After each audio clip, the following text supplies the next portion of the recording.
అందరికీ నమస్కారం. చాలా సంవత్సరాలు బట్టి ఈ పైరసీ అనే మహమ్మారిని ఆ బారిన పడ్డా మేమంతా ఎలా తప్పించుకోవాలి, ఎలా బయటపడాలి అని చాలా వర్రీ అవుతుండేవాళ్ళం. ఇది ఫిల్మ్ ఇండస్ట్రీ మీద డైరెక్ట్గా ఇండైరెక్ట్గా లక్షలాది మంది ఆధారపడి ఉన్నారు. ఇది ఏ ఒక్క స్టార్స్తో, పెద్ద డైరెక్టర్లతో, పెద్ద నిర్మాలతో కాదు. ఇది ఒక లైట్ బాయ్ దగ్గర నుంచి, చిన్న మేకప్ మ్యాన్ దగ్గర నుంచి, థియేటర్స్ దగ్గర గేట్ కీపర్ దగ్గర నుంచి ప్రతి ఒక్కళ్ళు ఇండస్ట్రీ మీద ఆధారపడి ఉన్నారు. ఇంతమంది కష్టాన్ని ఒకడు అప్పనంగా వచ్చి దోచుకుంటుంటే, దౌర్జన్యంగా వాడు ఎదురు సవాళ్ళు ఇసురుతుంటే ఇది తట్టుకోలేని పరిస్థితి.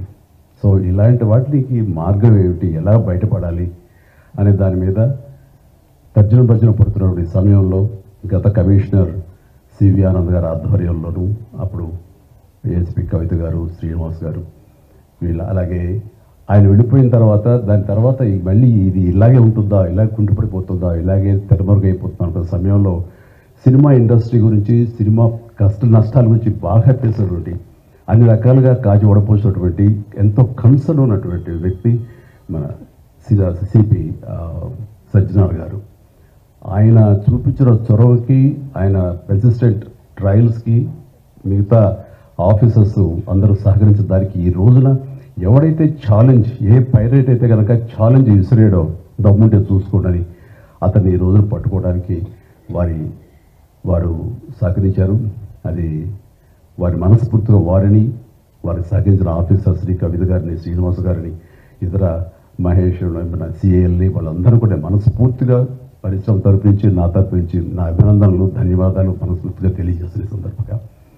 అండ్ ఆ తర్వాత ఇది ఇలాగే ఆగిపోకుండా కొనసాగే విధంగా పరిశ్రమ ఒక్కటిగా ఉంటూ, ఆ రోజు సినిమా తీసావు, రిలీజ్ అయిపోయింది, దాన్ని మన బాధ లేదు అనుకోకుండా ప్రతి ఒక్కరు కూడా ఇది మన పరిశ్రమ, ఇక్కడ ఎంతో లబ్ధి పొందాము, దీనివల్ల మనం అభివృద్ధిలోకి వచ్చాము, దీన్ని కాపాడవలసిన బాధ్యత మన అందరికీ ఉందని ఒక సంఘటితంగా ఒక్కటై పోలీసు వారిని ఆశ్రయించి వాళ్ళ సహకారం తీసుకుంటూ, వాళ్ళకి మనం కాంప్లిమెంట్ చేస్తూ ఇలా ఒకరొకరు సమన్వయపరుచుకుంటే కనుక ఖచ్చితంగా ఇది ఏదో రోజుకి ఇది రూపుమాపడానికి మన ప్రయత్నం మనం చేయొచ్చు.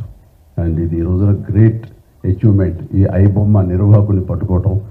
అలాగే last time Madras Tamil blasters అని అతన్ని పట్టుకోవటం. అలాగే లాస్ట్ టైం మనకి సివి ఆనంద్ గారు చెప్పిన దాని ప్రకారం ఒక 22 ఏళ్ల కుర్రవాడు, ఇంటర్మీడియట్ చదివిన కుర్రవాడు, బీహార్ నుంచి వాడు దాదాపుగా ఎన్నో వందల సినిమాలు వాడు పైరసీ చేసి ఎంతో పెద్ద నష్టం కలిగజేశాడు. ఈ సంవత్సరం ఆరంభంలో కూడా దిల్ రాజు గారి గేమ్ చేంజర్ దగ్గర నుంచి తండేల్ అనే సినిమా కానీ, ఇలాగా కింగ్డమ్ అనే సినిమా, ఓజీ, ఇలాంటివన్నీ కూడా దీన్ని బారిన పడి చాలా పెను నష్టం జరిగింది. రేపు పొద్దున్న రాజమౌళి గారు చాలా పెద్ద సినిమా తీయబోతున్నారు. ఆయన అలాంటి వ్యక్తి మూలంగా మన తెలుగు సినిమా ఖ్యాతి ఖండాంతరాలకి వెళుతుంది. అలాంటి జరుగుతున్నప్పుడు ఇది పెను సవాల్గా ఉంటుంది, పెను ముప్పుగా ఉంటుంది కూడా మనకి. సో మమ్మల్ని అర్థం చేసుకున్నారు, మా బాధను అర్థం చేసుకున్నారు.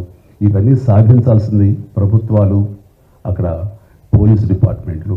సో వాళ్ళు చేసి చాకచక్యంగా చేసి ఎంతో సమర్థవంతంగా సహకరించి ఇది రాబట్టినందుకు మనస్ఫూర్తిగా మరొకసారి ధన్యవాదాలు తెలియజేసుకున్నాను. జై హింద్.